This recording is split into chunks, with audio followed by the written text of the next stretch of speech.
Salve galera, esse é o segundo episódio desse mangá maravilhoso e peço que vocês deixem seu like e seu comentário. Dito isto, bora pro vídeo. O grupo cai violentamente na água e em meio à destruição causada pela explosão do barco, Doru observa a cena do grande navio, dizendo que monstros marinhos irão cuidar de seus corpos para eles e que finalmente tudo acabou. Nisso vemos Kana e as crianças afundando como pedras, todos aparentemente inconscientes e fazendo nenhum esforço para nadar até a superfície. De repente um par de luzes que parecem olhos o detectam. Em seguida, um enorme objeto se aproxima deles em grande velocidade, passando bem próximo ao protagonista e parando na frente deles. Aparentemente, é um enorme monstro marinho faminto, mas vemos que na verdade é um submarino da equipe de Kana que os encontrou. E um dos tripulantes perguntavam se deixar o barco explodir fazia parte do plano. Bruni diz que provavelmente foi, pois era a única maneira de Doru pensar que Kana e as crianças estavam mortas. Vemos esses três pela última vez em frente ao submarino, com bolhas ao seu redor até desaparecer. E logo mostra a passagem do tempo. Então nos dizem que 4 anos se passaram e vemos o mar calmo, iluminado por um pôr do sol com o som de um splash. O som se repete e começamos a viajar pelo mar, até chegarmos ao que parece ser uma ilha cercada por gaivotas. Esse lugar se chama Porto Assis, cuja construção principal é feita a partir dos restos de um enorme navio que pertencia ao sindicato de Hong Kong, embora não saibamos como acabou assim. Opa, quer aprender a ganhar dinheiro no YouTube sem aparecer? É só clicar no link no primeiro comentário fixado.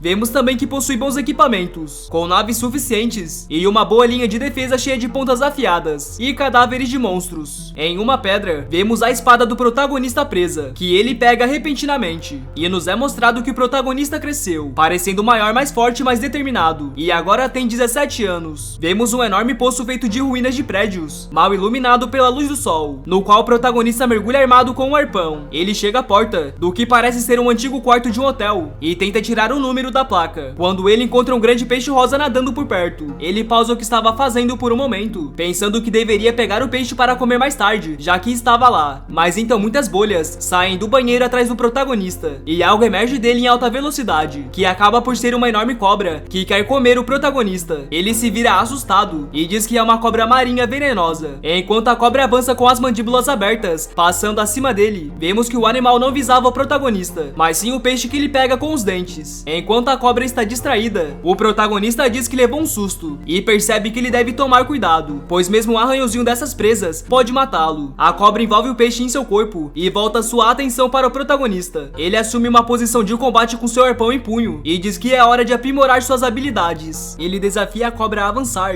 e ela não hesita em se lançar diretamente sobre ele, mas tudo o que vemos do encontro é o sangue ferido de alguém flutuando na água. Em uma mudança de cena, gaivotas sobrevoam a superfície do mar e vemos um grupo de pessoas esperando em um cais. Eles se perguntam por que o protagonista não está subindo e se ele sofreu algum tipo de acidente. De repente muitas bolhas aparecem na superfície e o protagonista emerge com um grande fôlego de ar. As pessoas o veem e gritam que ele demorou muito para nadar em direção a eles. E quando ele sobe a escada, eles veem que ele tem a cobra e o peixe empalados em seu arpão. O protagonista deita no chão e um dos homens a examina e depois confirma que é aquele que mordeu a perna de seu filho. E o outro diz que o protagonista cuidou de uma grande dor de cabeça deles. E então o garoto pergunta com orgulho se eles veem sua habilidade agora, mas o líder diz a ele que eles estavam testando seu mergulho, não suas habilidades de caça, e diz para ele entregar a placa. O protagonista enfia a mão nas sopas e diz que espera que esteja pronto, pois pegou a placa do quarto 301, que parece ser uma sala em um nível bastante profundo, mas quando ele verifica suas sopas, ele percebe que esqueceu de trazê-las. O líder o repreende e diz que ele falhou no teste, então ele deve ir pescar novamente. De repente, alguém começa a gritar que encontrou um tesouro e uma grande herança. E então o teste para aquele dia termina. E de repente todos começam a correr, porque dizem que a equipe do Jaco Gusto encontrou uma grande herança. E o protagonista se pergunta o que é isso. As pessoas se reúnem em torno de um Hidashi, que lentamente puxa algo do mar.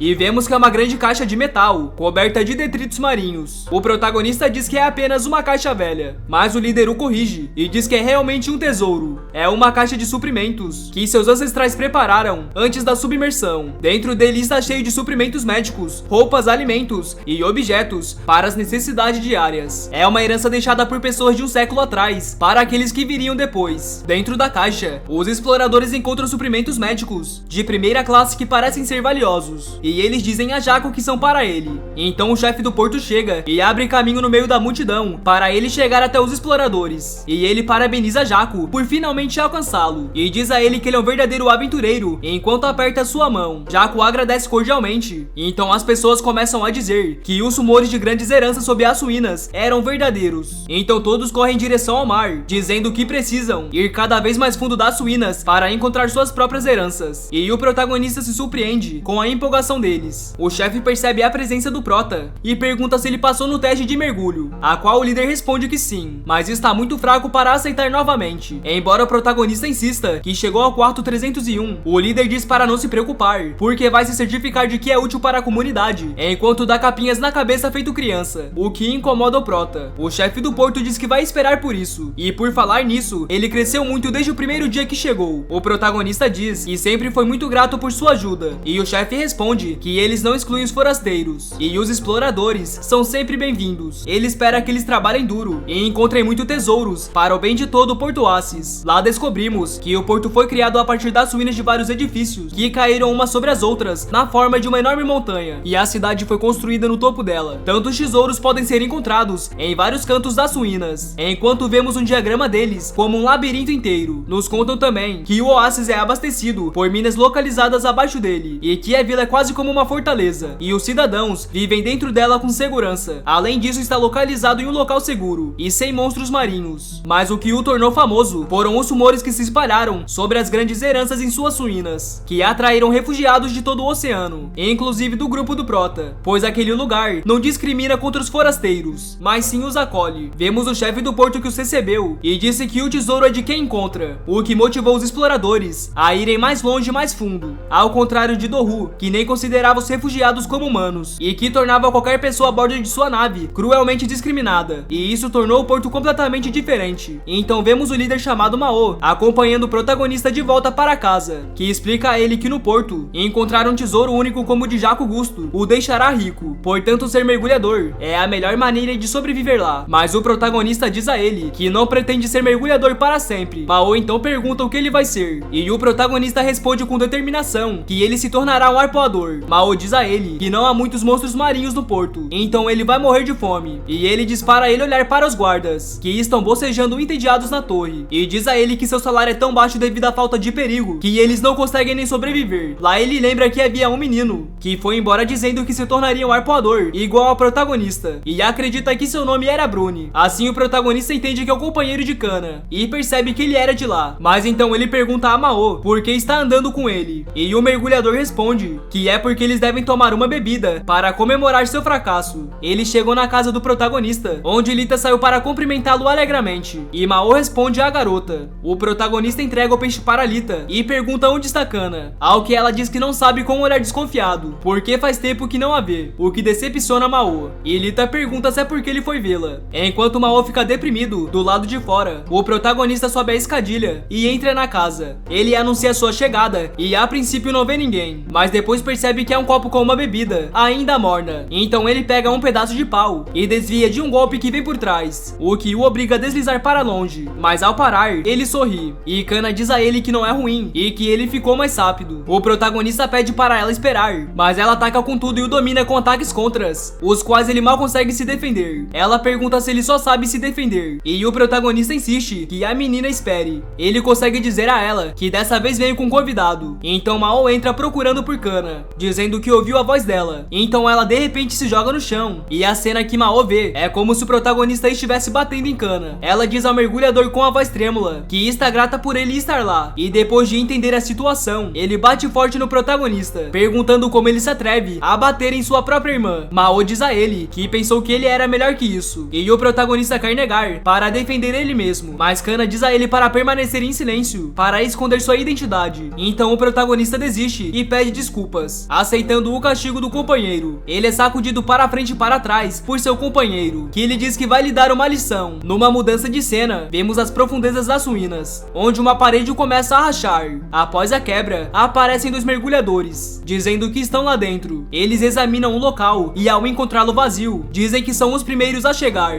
Um deles encontra um objeto que diz estar completamente intacto, mas seu companheiro lhe diz para não perder tempo com essas coisas baratas, e o outro diz que gostaria de ganhar o grande prêmio como Jaco. Em seguida, eles começam a desmontar uma máquina de lavar, quando um deles para, e de repente vê que foi empalado no peito por uma barra de metal. Isso faz com que seu sangue espirre na frente de seu companheiro. Ele então é levantado pelo que parece ser outro mergulhador, que está com o capacete quebrado. E quando seu companheiro pergunta apavorado quem é ele joga o mergulhador e nocauteia os dois. Então vemos mais das ruínas e entendemos que elas se aprofundaram. Uma das mãos do mergulhador aparece ensanguentada e escorrendo no chão. E então o mergulhador assassino aparece, arrastando seus corpos para a escuridão de um corredor profundo, até que desaparecem entre as ruínas. Na superfície, uma forte tempestade atinge a aldeia e o trovão assusta Lita. Kana diz que está bem e que logo vai melhorar, mas a garota diz que está com medo e pergunta se eles podem dormir juntos naquela noite. Kana responde que a cama é muito pequena, mas Lita se levanta e deita sobre a arpoadora, abraçada nela, enquanto dizia a ela que eles só tinham que se abraçar assim, e que seu pai sempre a abraçava quando havia uma tempestade. Isso irrita o protagonista, que a chama de idiota, e pergunta até quando ela vai continuar falando do pai. Isso entristece a todos, e faz com que Lita abrace Kana novamente, dizendo que ela é como uma irmã para ela. Eles sempre comem e dormem juntos, então parece que eles são uma família de verdade. Isso lembra Kana de sua própria família, e ela acha que desde que eles morreram, ela queria esquecer as boas lembranças do passado. Pensar neles era muito doloroso e triste, e ela se perguntava como é ter uma família. Ela olha para Lita dormindo e acaricia suavemente seus cabelos, enquanto reflete sobre a palavra família. A tempestade acaba e a madrugada chega ao porto, onde vemos o protagonista e a Kana do lado de fora. Ele pergunta se haverá mais treinamento, o que ela não tem certeza. O protagonista diz a ela que está pronto para lutar quando necessário, mas aquele lugar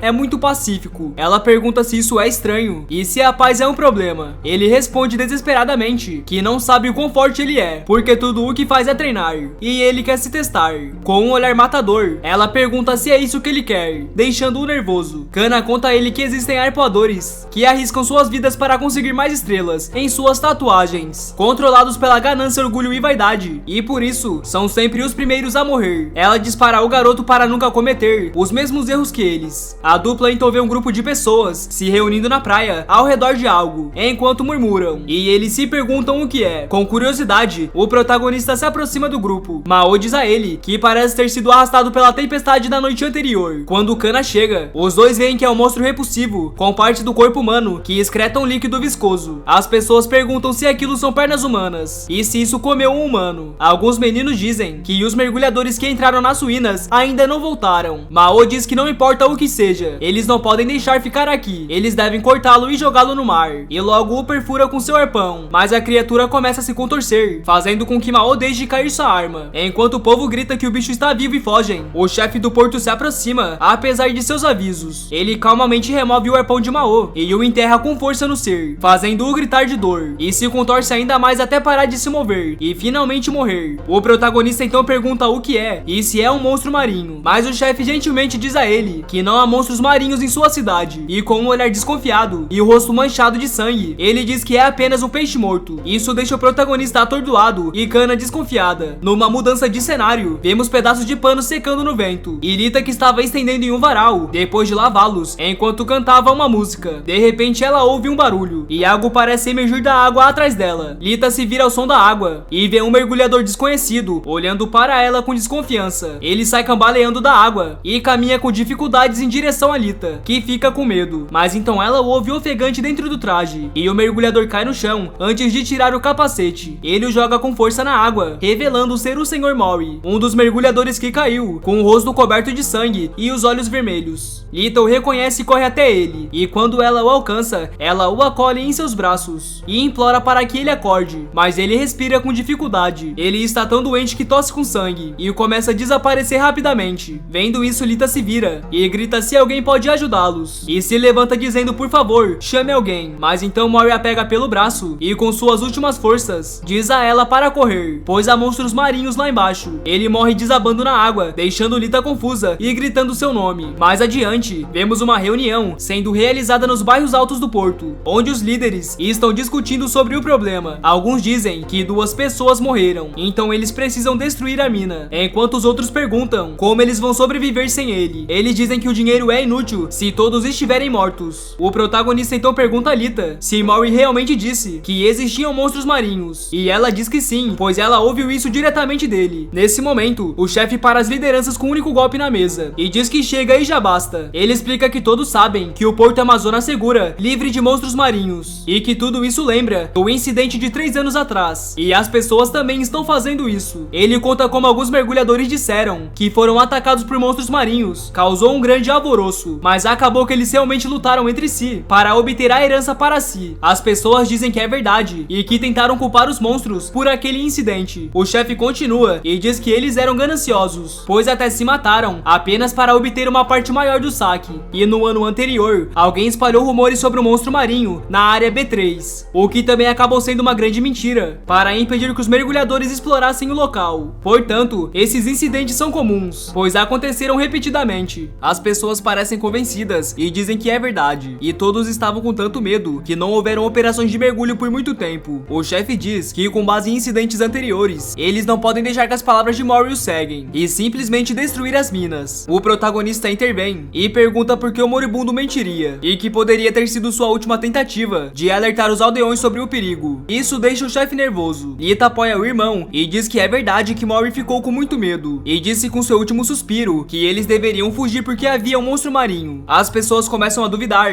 e dizer que Mori não era do tipo de pessoa que mentia, o que deixa o chefe incerto. De repente alguém diz que vai dar uma olhada naquele caso, e quando as pessoas olham ao redor, eles veem que é o explorador Jaco Augusto. Ele diz que eles não podem abrir mão dos objetos preciosos que seus ancestrais lhe deixaram, então ele irá ver se realmente existem monstros marinhos. Lita pergunta a ele preocupada o que acontecerá se realmente houver monstros marinhos, como Mori disse, mas ele diz a ela para não se preocupar e que eles os destruirão se aparecerem, pois sua equipe são ex-arpoadores da cidade flutuante. Afinal, uma garota de cabelos azuis chamada Sônia e um homem de boné vermelho chamado Park Gontai surpreendem os aldeões e fazem Kana observá-los cuidadosamente. O protagonista também se surpreende e se vira para olhar a tatuagem de Sônia, mas percebe que não há estrelas nele, então eles não devem ter muita experiência. O chefe está animado por eles terem arpoadores, e enquanto aperta a mão de Jaco, ele pergunta a ele para verificar se Oasis é seguro para eles. O povo agradece e comemora, e então o protagonista diz que também quer ir. Lita o repreende e o chefe aprecia a ideia, mas pergunta se ele tem certeza. Ele responde que não vai atrapalhar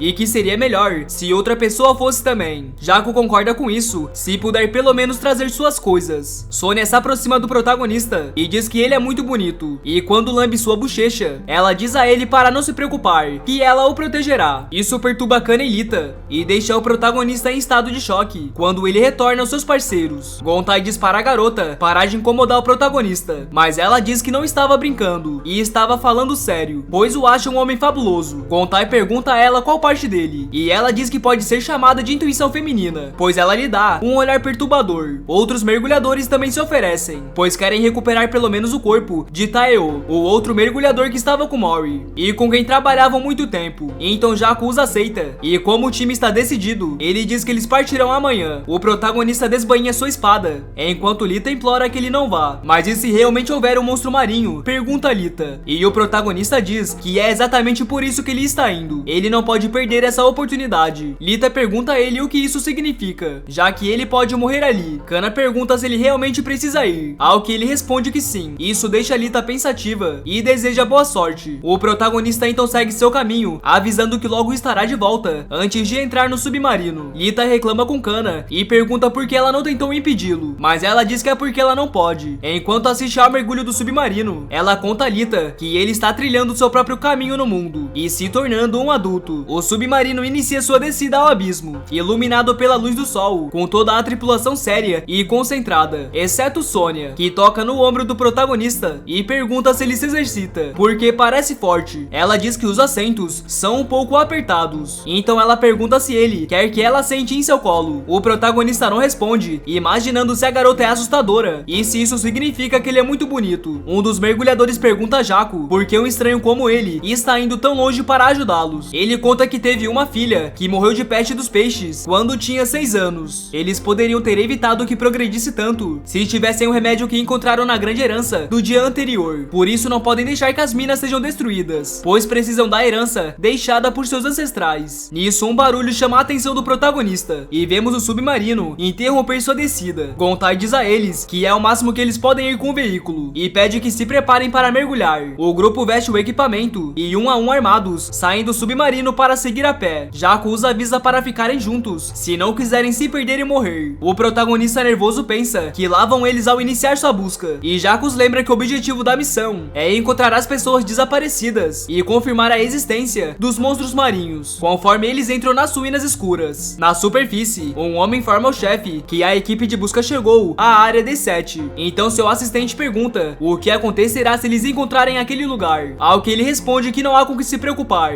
e com um olhar sombrio diz que ninguém foi lá e viveu para contar a história. Vemos o caminho que Taiyo e Mori percorreram, até chegarem à máquina de lavar que estavam inspecionando, e a barra de metal que eles deixaram lá. A equipe encontra e diz que é o pé de cabra de Taiyo, então algo deve ter acontecido ali. Já Quinton diz a eles para se dividirem em equipes de 2 e procurar. Então ele e o Gontai irão para o lado norte, e Sonia abraça o protagonista, enquanto diz que os dois vão tomar o lado oeste, e o protagonista diz a ela irritada para sair de cima dele, mas ela se recusa. Os outros 2 mergulhadores dizem que vão olhar um pouco mais ao redor antes de seguir em frente, e eles concordam em se encontrar lá em 30 minutos. Vemos o protagonista e Sonia explorando as ruínas, enquanto ele pensa que mal consegue ver, e ele sente que o monstro vai sair da escuridão a qualquer momento. Assim, cada passo deixa nervoso, e em sua mente, ele diz aos monstros para irem até ele, pois ele os cortará em pedaços. De repente, algo chama a atenção de Sonia, e ela percebe a espada do protagonista, contando que ela é muito legal. Ela pergunta se é uma espada de gás, e onde ele conseguiu, embora ela ache muito chato, e pergunta se ele quer que ela lhe dê alguns acessórios. Mas de repente, o protagonista a silencia, e pergunta se ela ouve isso. Ela pergunta se ele está se referindo à sua linda voz, mas o protagonista silencia novamente, e pede que ela ouça. Ela fica em silêncio e presta atenção, mas diz que não consegue ouvir nada. O protagonista fecha os olhos para se concentrar, e em sua mente vê uma pequena gota, que então se torna muitos e cai na água. Então ele diz que tem certeza de que ouve o som de água pingando. Ela diz que deve ser imaginação dele, pois não faz sentido ter água pingando debaixo da água. Mas o protagonista avança e diz que é de lá, e que vem de um lugar no final do corredor. Os dois chegam ao local, mas Sonia diz que não há nada ali, quando de repente o protagonista aponta sua lanterna para cima, e eles descobrem que há uma abertura nos escombros, onde está a superfície da água, e é daí que vem o gotejamento. Ambos emergem e caminham pelos escombros, onde Sonia confirma a goteira, e diz que é incrível ele ter ouvido aquilo. O protagonista tira o capacete, e Sonia faz o mesmo, descobrindo que há ar puro lá dentro. Ao levantarem a cabeça, percebe que estão em uma enorme cúpula. Sonia conta que nunca imaginaria que haveria uma área como essa debaixo da água. Então o protagonista ouve um estalo sob seus pés, e ao se virar, percebe que o chão está cheio de ossos humanos. Ambos se perguntam preocupados se são todos caveiras e que lugar é aquele, quando outro barulho atrás deles chama sua atenção. Eles veem o que parece ser uma silhueta à distância, que está triturando os ossos enquanto se move. Os dois ficam na defensiva e perguntam quem está ali, quando o protagonista vê que a figura está usando o capacete de mergulho. Ao se aproximarem da luz, eles veem que é um traje de mergulho, então pensam que é um sobrevivente, e ele cai na frente deles. Isso surpreende Sonia e o protagonista, que corre e pergunta se ele está bem, enquanto a garota avisa Jaco para ir para a posição deles, porque encontraram alguém. Ele diz a ela que eles estão a caminho. Juntos eles o levantam e dizem que precisam prestar os primeiros socorros, quando a mão do mergulhador se move de maneira estranha. De repente, ele agarra o rosto do protagonista e o levanta sem esforço, surpreendendo os dois. O menino se pergunta o que está acontecendo, pouco antes do sobrevivente jogá-lo no ar. Então ele pega sua espada para atacá-lo. Os dois pedem para ele parar, mas ele não escuta. Então Sonia pula para a frente e separa ele pela metade. Isso faz com que seu torso voe sobre os crânios, e o resto de seu corpo cai derrotado em frente do protagonista. Bota fica em estado de choque, e Sonia diz que ele é o safado que estava matando seus companheiros. Vemos a mão do mergulhador continuar a se mover, e dentro do traje existem órgãos estranhos que pingam sangue. De repente, alguns tentáculos saem deles, atacando Sonia e imobilizando-a rapidamente para tentar devorá-la com suas enormes mandíbulas. Mas quando o monstro está prestes a fazê-lo, o protagonista intervém, dando-lhe um duro golpe. Isso faz com que solte a garota, mas não é o suficiente para matá-la. Então ela se lança contra ele novamente para comê-los. O protagonista então ativa sua espada e atira seu arpão no monstro assim que ele se aproxima deles. Isso joga para longe até que seja empalado em escombros e finalmente pareça morrer. Ambos exaustos do confronto, eles ofegam e se aproximam do corpo, enquanto se perguntam o que é isso e se for um monstro marinho. Aqui o protagonista percebe algo e pensa que se parece com outro monstro que apareceu no porto. Isso rastejou até a costa e foi morto pelo chefe. Então ele se pergunta se isso significa que ele sabe alguma coisa. Ao mesmo tempo ele se lembra dele dizendo que não havia monstros marinhos em sua aldeia, o que o apavora, e ele se pergunta com medo o que está acontecendo ali. De volta à superfície, vemos um restaurante de peixe, onde servem um prato que Lita vai buscar junto com alguns drinks, e diz que o peixe assado está pronto. Ela tenta atende alguns clientes, que agradecem e ficam vermelhos quando ela pede que avisem para ela se eles precisam de mais alguma coisa. Dizem que ela é um anjo e que está cada vez mais parecido com uma dama. Lá eles refletem sobre o fato de que 4 anos se passaram desde sua chegada e que parece que toda a cidade mudou desde a chegada da Alita. Nisso vemos um peixe sendo fatiado e foi Kana quem o fez. Ela também o corta em pedaços com grande velocidade e habilidade, sem sequer olhar para ele. Isso surpreende o chefe, que a acha mais rápida que ele, apesar de ter 20 anos de experiência e nem ver as mãos. Com um olhar aterrorizante e gotas de sangue no rosto, ela diz a ele que a missão está completa e entrega a ele o peixe fatiado. Ele pergunta o que ela fez com o peixe e ela diz que cortou, mas os pedaços são tão finos que são levados pelo vento. Ele então diz a ela que vai cortar e que ela deve apenas ajudar na cozinha, e ela obedece como um robô. O chefe acha que a contratou por suas habilidades com a faca, mas ela não tem jeito para cozinhar, embora ele suponha que ela possa melhorar com o tempo. Mas então uma enorme chama irrompe atrás dele e ela vê que Kana queimou o peixe, que ela diz ter um gosto melhor quando bem cozido. O chefe manda ela parar, pois tudo está pegando fogo, e os dois ouvem o som de algo quebrando do lado de fora. Eles olham para fora e veem que foi Lita que tropeçou e deixou cair a comida. Ela diz que sente muito e todos correm preocupados, perguntando se ela está bem. Mas então alguém chama o chefe e descobre-se que é um homem enorme e musculoso, que diz que sua maldita empregada sujou os sapatos e pergunta o que ele fará a respeito. Mao pergunta quem é aquele cara e o velho explica que chegou ontem e desde então vem se gabando de ser pirata, então não é uma pessoa simpática, e eles conversam sobre isso enquanto o chefe e a Lita se desculpam com ele. Kana dá um passo à frente e pede desculpas ao homem, dizendo-lhe que irá limpá-lo imediatamente. Ela se ajoelha e começa a limpar os sapatos dele, mas o homem percebe seu corpo e diz que ela é fofa, então ele a puxa para perto dele e diz para ela beber, em vez de se preocupar sobre a limpeza, e que ele vai esquecer tudo se ela beber, mas ela fica com raiva. O chefe avisa que ele não deveria estar fazendo isso, e Lita teme que Kana possa acabar até o matando se ele continuar assim. Então alguém bate na mesa e vemos que é o Mao furioso, que se levanta e diz ao homem para tirar as mãos sujas dela e pergunta se ele se atreve a colocar as mãos em sua cana. O homem também fica com raiva e Mao diz para ele se levantar também, pois ele vai lhe dar uma lição, mas quando faz, ele percebe que é um gigante e o homem pergunta a Mao se ele está atirando com a sua cara. O homem pergunta a Mao se ele quer morrer, enquanto Kana observa em silêncio. As pessoas então se empolgam e dizem que é uma briga, e então incentivam Mao a matar o homem, e embora esteja intimidado, ele fecha o punho com força e se prepara para bater no homem, enquanto grita que Kana está sob sua proteção. O homem aguarda ansioso o golpe, quando vemos um garfo nas mãos de Kana, e ela usa para ferir o homem sem que ele perceba. Isso o distrai, e ele recebe o soco de Mao bem no rosto. No entanto, isso não é suficiente para derrubá-lo, e ele se prepara para contra-atacar, mas Kana intervém novamente e o faz tropeçar no pé dela, fazendo-o cair para trás e bater na cadeira, deixando-o inconsciente com espuma saindo de sua boca. As pessoas ficam momentaneamente chocadas, imaginando se acabou, e enquanto Mao parecia surpreso com seu punho, o povo explodiu em elogios, dizendo que ele o derrubou com apenas um golpe. Eles também perguntam se ele sempre foi tão forte, o que o deixa orgulhoso e rindo. Ele diz que sabia que era forte, então garante a Kana que não se preocupe e que a protegerá, mas então ele se vira e o cozinheiro diz a ele que ela já se foi, deixando o Mao atordoado. Mais tarde vemos Kana e Lita em um telhado, vigiando o porto. Lita abraça suas pernas e pede desculpas à arpoadora, dizendo que não conseguiu se concentrar no trabalho porque estava preocupada com o Bota, mas Kana coloca a mão na cabeça dela e com um sorriso diz para ela não se preocupar, que o protagonista vai ficar bem. Ela pergunta se Kana realmente acredita nisso, e Kana responde que ele treinou duro todo esse tempo, sem tirar um único dia de folga. Ela diz que poderia tê-lo aconselhado a parar de ser tão vaidoso, mas sabe melhor do que ninguém que o protagonista tem muito talento. Vemos então o protagonista enfrentando o monstro, com o coração acelerado, enquanto o grupo chega e também presencia. O protagonista se orgulha de vencer com as próprias mãos, e está convencido de que consegue fazer isso. Afinal, seu treinamento não foi uma perda de tempo, e agora ele pode caçar monstros. O grupo de exploração se reúne em frente ao cadáver, e um dos mergulhadores pergunta o que esse monstro é. Jaco se agacha e pega uma das caveiras, perguntando se é essa coisa que está fazendo isso. Gontai se aproxima do corpo e o examina com sua faca, dizendo que não pode ser humano, mas então o que diabos é isso? Ele pergunta ao protagonista se ele realmente o matou, e o confronta, dizendo que ele vai se arrepender se ele descobrir que estava mentindo. Isso irrita o protagonista, e Sônia diz a ele para parar, porque ele salvou a vida dela. Então Jaco pergunta à garota se havia apenas um deles, e ela diz que não sabe, porque veio do túnel. O grupo se aproxima do túnel para para inspecioná-lo, e Jaco diz para eles irem dar uma olhada. O grupo entra no túnel, e Jaco fica surpreso por ainda haver uma área como aquela debaixo da água. Jaco diz que eles não podem ter feito isso sem motivo, então o protagonista percebe que é muito grande, e se pergunta onde ele se conecta, pois deve haver algo lá. De repente vemos um tentáculo emergir da água atrás dele. O protagonista estremece, e rapidamente se virou apontando sua arma, mas vê que não tem nada ali. Ele conta que sentiu que havia algo ali, quando alguém do grupo chamou sua atenção, e eles descobrem que há caixas no túnel. Um dos mergulhadores se aproxima e diz que são muitos, mas o Jaco avisa para parar de pegar entusiasmado e olhar de perto, e descobrem que estão todos vazios. Então Sônia manda eles irem onde ela está, pois não vão acreditar no que verão. E quando eles a alcançam, Jaco diz que não pode ser, e é o Jack Po, porque encontra uma montanha de caixas empilhadas em perfeitas condições. Jaco diz que é um abrigo que seus ancestrais fizeram em preparação para uma calamidade, e tudo o que resta deles são esses itens. Jaco reflete que o abrigo permaneceu intacto todo esse tempo, enquanto eles veem um mapa dele. Então todas as grandes heranças que encontraram vieram de lá. Os mergulhadores gritam que são ricos, mas o protagonista começa a olhar em volta, e quando ele olha para cima, ele vê mergulhadores cobertos pelas criaturas. Então ele diz aos outros para pararem com isso e sacarem suas armas. O grupo se vira e percebe que o teto está infestado de criaturas em trajes de mergulho, penduradas inertes, o que os apavora, e Jaco pergunta se eles são os mergulhadores desaparecidos. Lá o protagonista conta que já viu algo assim antes, e se lembra quando encontrou os ovos do monstro que matou seu pai. Então ele os avisa que este lugar é o ninho deles, o que apavora ainda mais o grupo, pois eles entendem que estão lidando com monstros marinhos. Jaco diz a todos para se acalmarem, pois ainda estão inativos, então devem sair silenciosamente enquanto podem. O grupo começa a se mover com cuidado em direção à saída, mas um dos mergulhadores está muito nervoso e acidentalmente acerta sua arma contra uma caixa, o que faz um dos monstros se contorcer e deixa todos em alerta. No entanto, o monstro permanece imóvel e o grupo em silêncio. Gontai sussurra para outro mergulhador para parar de respirar tão alto, e depois que ele acena, eles continuam andando. O protagonista se pergunta o que está acontecendo ali, e se ninguém sabia disso. Ele se pergunta porque todos eles acabaram assim. De repente algo cai na água. O grupo para e aponta suas armas para a fonte do barulho, apenas para ver que é um monstro que carrega uma caixa nas costas, mas em vez de atacá-los, simplesmente os ignora e passa por eles em direção ao túnel. Todos ficam surpresos e o protagonista pergunta o que é aquilo. Um dos mergulhadores começa a entrar em pânico, dizendo que estão todos mortos. Jaco diz para ele se acalmar, mas ele dá um passo para trás e pisa em um tentáculo que envolve em seu pé e o puxa para a água. O monstro então surge segurando o mergulhador, que grita de terror e é devorado de uma só vez na frente do grupo. Jaco diz que o maldito do monstro acordou, então o protagonista fica assustado. O monstro ataca o grupo, que abre fogo e o enche de espinhos, mas ele não para, e quando está prestes a alcançá-lo, o protagonista se agacha bem a tempo de Gontai acertá-lo com sua arma com tanta força que faz o monstro voar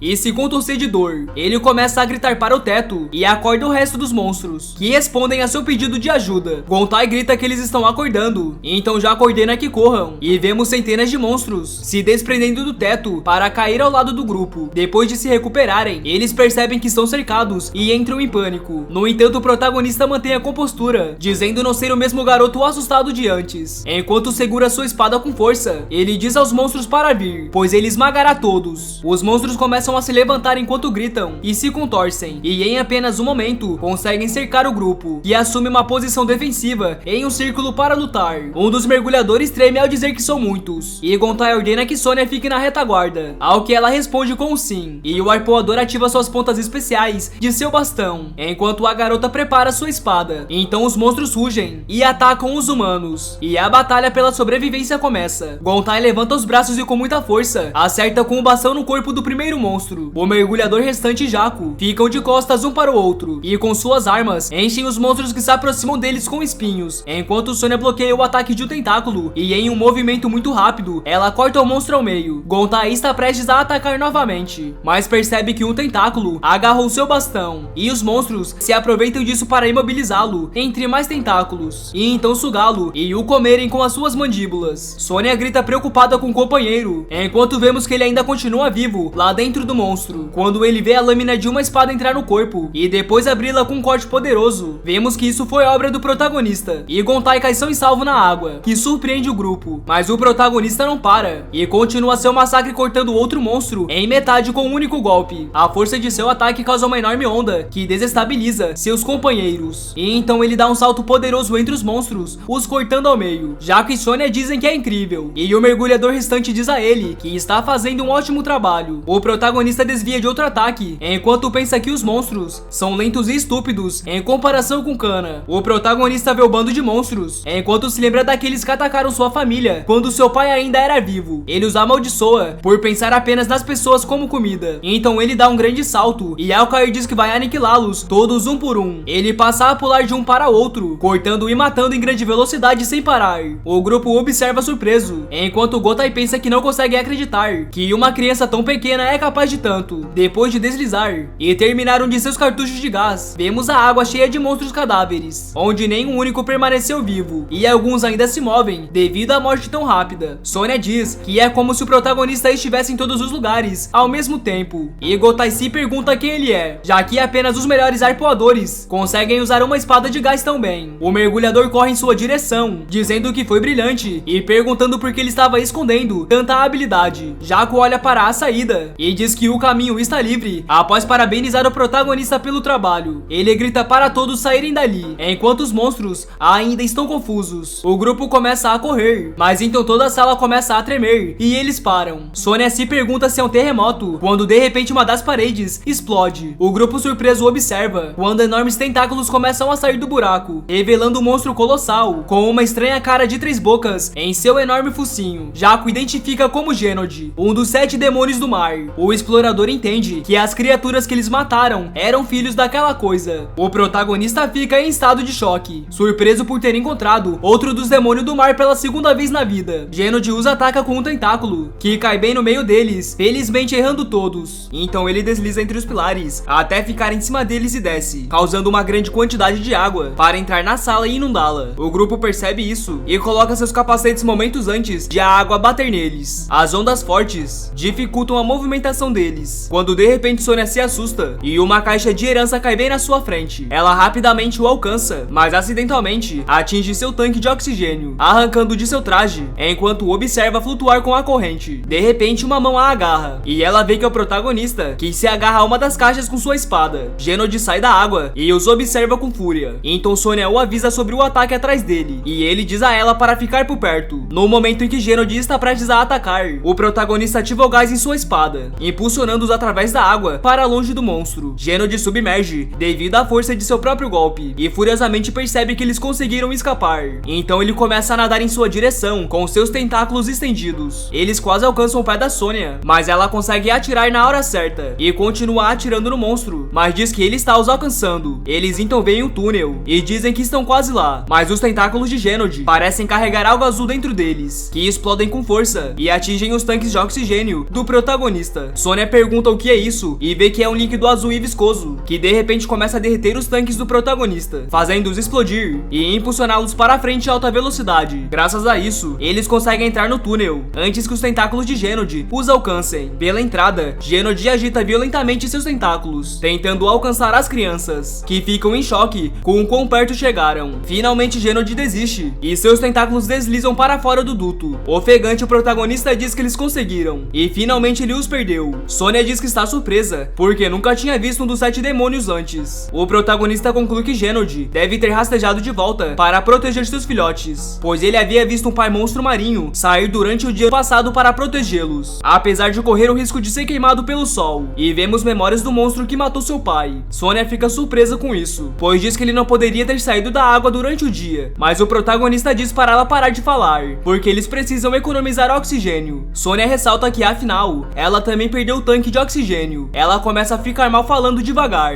e pergunta ao protagonista se ele acha que eles podem sobreviver com o oxigênio restante em seus capacetes. O protagonista responde que deve haver um pouco de ar quando chegarem ao final do túnel, e eles estão quase lá. Então ele diz a ela para parar de ter tanto medo. Ela suspira e acena com a cabeça em silêncio. Os dois continuam nadando pelos túneis, mas o protagonista acha que eles não têm muito tempo, então precisam se apressar. Eles param na escuridão e o protagonista se surpreende ao encontrar algo no túnel. Eles direcionam suas lanternas e percebem que é um corpo flutuante. Quando se vira, eles veem que é Jaco Gusto. Então Sônia começa a chorar e começa a gritar seu nome enquanto tenta ir até ele. O protagonista a detém e a arrasta, dizendo que já é tarde e eles não têm tem tempo. Mas Sônia continua lutando e o Bota acha que isso não é bom porque ela está em pânico. Sônia continua gritando e chorando quando de repente o protagonista sente seu corpo afundar. Vemos que ela desmaiou. Então o protagonista começa a chamá-la. Ele a segura em seus braços e diz para ela acordar. Mas não importa o quanto o Bota grite, ele não consegue uma resposta e ela não se mexe. O eco de seus gritos desaparecem na escuridão e em seguida vemos uma corrente de água correndo pelos dutos, levando-os a outra seção de instalação, onde vemos a mão de um mergulhador pertencente a Gongtai, que acabou em uma costa das ruínas. Ele está gravemente ferido, respirando pesadamente e coberto de sangue, mal consciente de seu estado. Como ele não pode se mover, ele não reconhece o que está ao seu redor e se pergunta onde está. Ele consegue ver um pilar com uma placa indicando que ele está no abrigo A, que pertence ao bairro residencial, mas ele ainda não entende onde fica. Ele diz que deve ter sido arrastado para algum lugar estranho pela correnteza. Ele se pergunta se todos na equipe estão seguros e finalmente perde a consciência. Mas ali vemos um par de sapatinhos cor-de-rosa à sua frente e silhuetas misteriosas que os possui. E vemos que é um par de crianças com roupas e pele poluídas. Vemos pela perspectiva de Sônia seus últimos momentos antes de desmaiar, onde ela sentiu que não conseguia respirar e ficou sem opções. Enquanto seus olhos se fecham lentamente, ela ouviu os gritos do protagonista ao fundo, dizendo para ela acordar. Ela pensou que tinha acabado e se perguntou se era assim que terminava, enquanto sentia seu corpo afundar na água. De repente ela abriu os olhos e sentiu o ar encher seus pulmões. Ela se perguntava se estava respirando e quando percebeu que estava, também perguntou se ela ainda estava viva. É quando vemos o protagonista a beijando para compartilhar seu ar, dando-lhe mais algumas respirações para que ela recupere a consciência. Lá ela lembra que ele também não tem tanque de oxigênio e fica surpresa ao se perguntar se ele a salvou. De volta à superfície, as gaivotas sobrevoam o céu de Porto Assis, onde vemos a peixaria já encerrada. Lá o chefe serve 2 filés cozidos para Lita e diz para ela comê-los e se animar. E vemos Lita, Kana e o chefe sentados juntos. Lita pede desculpas ao chefe novamente, mas ele diz para ela não se preocupar com isso, pois isso acontece e não é sua culpa. Lita fala que o sabor é delicioso, o que Kana concorda, e o chefe diz que é o seu melhor prato. Lá ele começa a se lembrar e conta que seu filho adorava peixe assado. Ele desapareceu enquanto explorava uma mina, mas era um bom menino, e toda vez que ele faz aquele prato, ele diz que pode vê-lo entrando pela porta da frente, como sempre fazia depois de um árduo dia de mergulho. O chefe olha para a porta, que começa a abrir quando de repente seu filho entra, e avisa que está em casa, vestido com seu escafandro. No entanto, trata-se de uma lembrança, em que o chefe é visto servindo comida ao filho, que diz que tem um cheiro incrível, e que está morrendo de fome, sendo esse seu peixe assado preferido. Isso entristece muito Lita e ela começa a chorar e soluçar com a história dele, mas com um sorriso caloroso ele se vira para ela e diz que ela precisa comer para se animar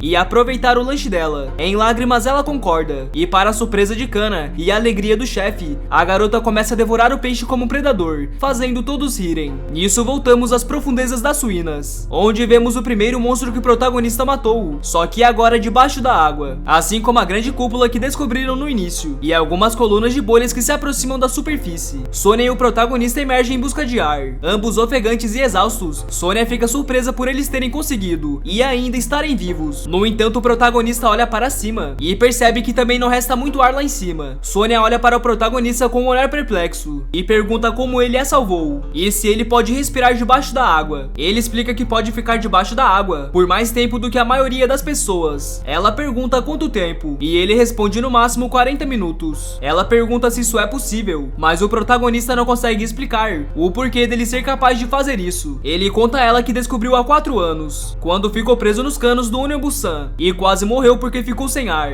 mas de repente conseguiu respirar. Ele diz que foi pura sorte. Então Sônia pergunta se ele é algum tipo de animal marinho, como um golfinho ou uma baleia, mas o protagonista apenas diz que eles deveriam falar sobre isso depois, porque precisam sair de lá primeiro. Preocupada, Sônia avisa que levarão pelo menos 20 minutos para voltar ao ponto de mergulho, onde está o submarino, mas o protagonista diz a ela que pode compartilhar seu ar com ela 2 ou 3 vezes no caminho, e contando com o ar que podem armazenar em seus capacetes, eles conseguem. Então, depois de pensar um pouco sobre isso, a garota concorda. E então os dois respiram fundo, fecham os capacetes e mergulham rapidamente nas profundezas. Eles correm para encontrar a saída, e assim que o fazem começam sua corrida contra o tempo. De volta à torre de controle do chefe do porto, o oficial de comunicações o informa que o submarino não fez contato por mais de 3 horas. O velho pensativo acredita que já está feito. Seu assistente pergunta se as pessoas não vão se preocupar com monstros marinhos se a equipe de busca desaparecer, ao que ele responde que é possível. No entanto, ao se levantar e caminhar,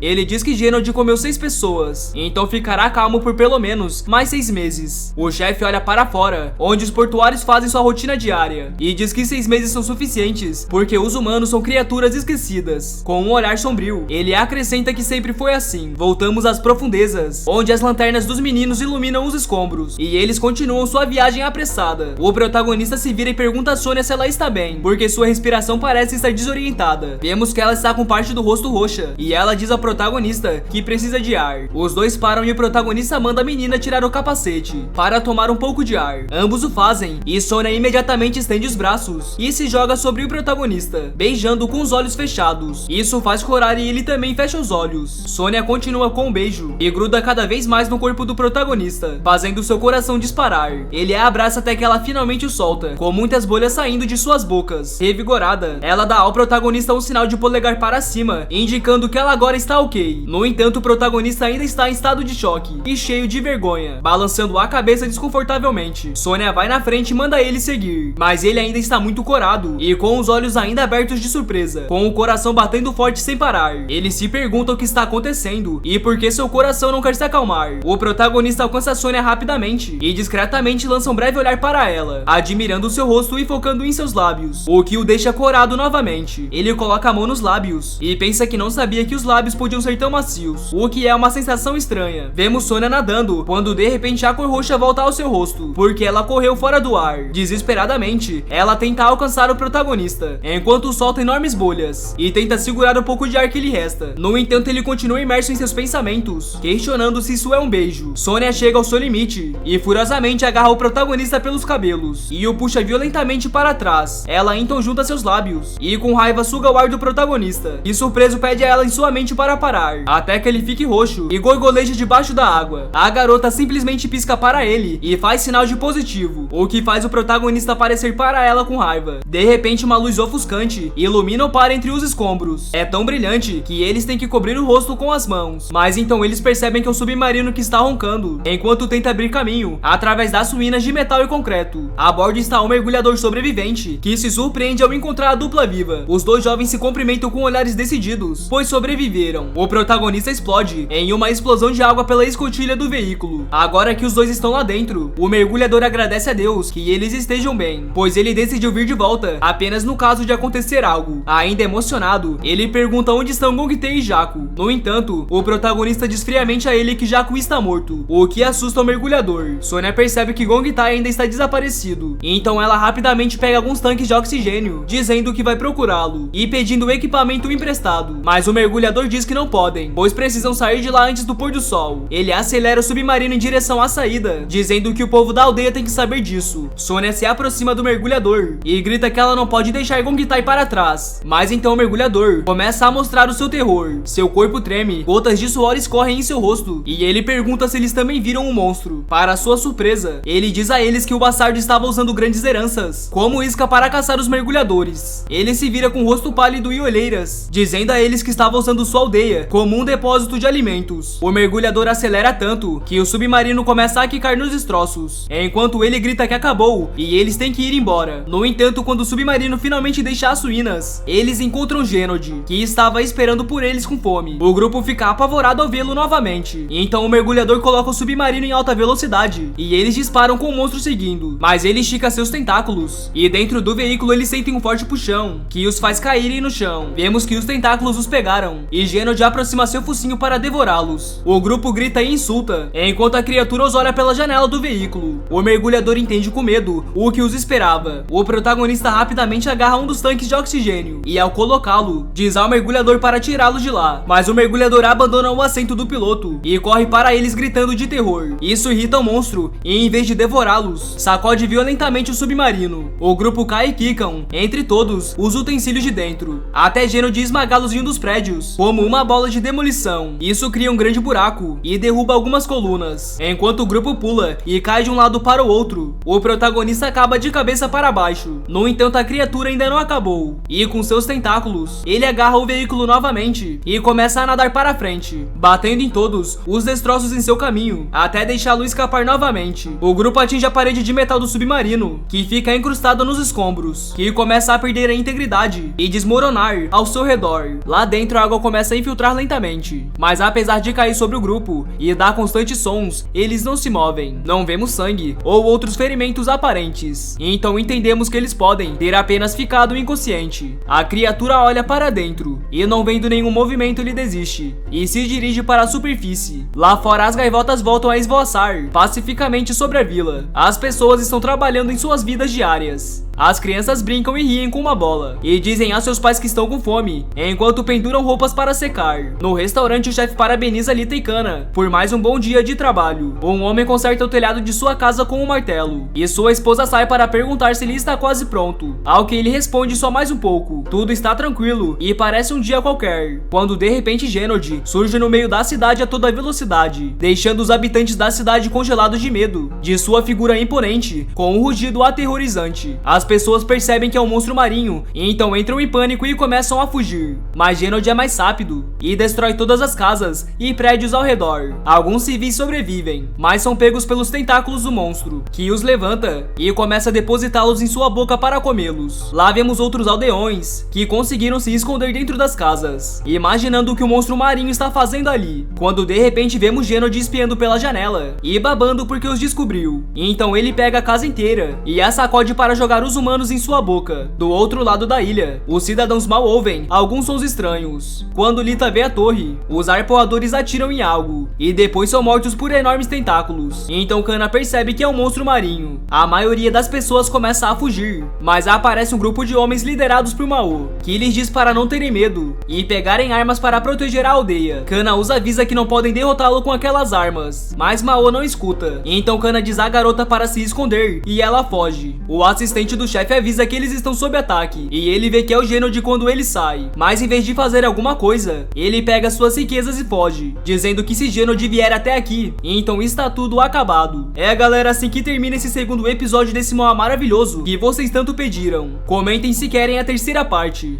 E obrigado por terem chegado até aqui. Até o próximo recap e fui!